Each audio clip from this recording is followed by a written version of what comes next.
A Navy captain indicted for lying to investigators and obstructing an investigation right now into the death of his lover's husband was back in federal court today. Captain John Nettleton, former commander of Naval Station Guantanamo Bay, Cuba, was indicted in January. Nettleton, whom you see here on the left, is accused of misleading investigators about the death of Christopher Turr on the right almost 5 years ago. Nettleton isn't charged in Turr's death, but he is charged with deceiving and stonewalling investigators as they began their search for Turr. Nettleton has pleaded not guilty. On your side's Ann Schindler was at his final pretrial appearance today. And Ann, he said something when he got to court today, correct?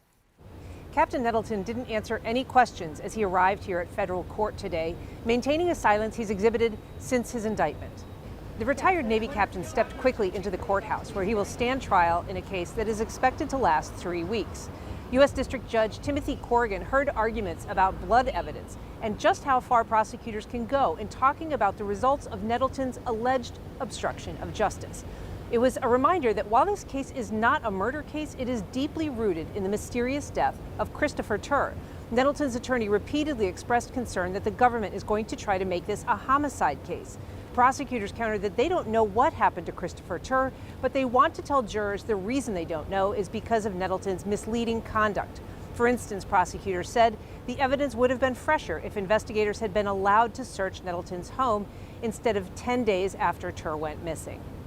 I spoke earlier today with Fred Smith, Chris Turr's friend and former boss at Gitmo, about this very issue.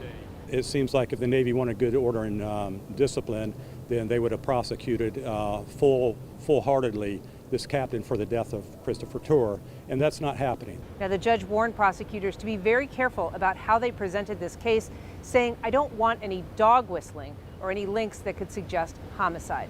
The judge today is setting final deadlines in the case. The trial is set to begin January 6th at the federal courthouse in downtown Jacksonville. Ann Schindler, First Coast News, on your side.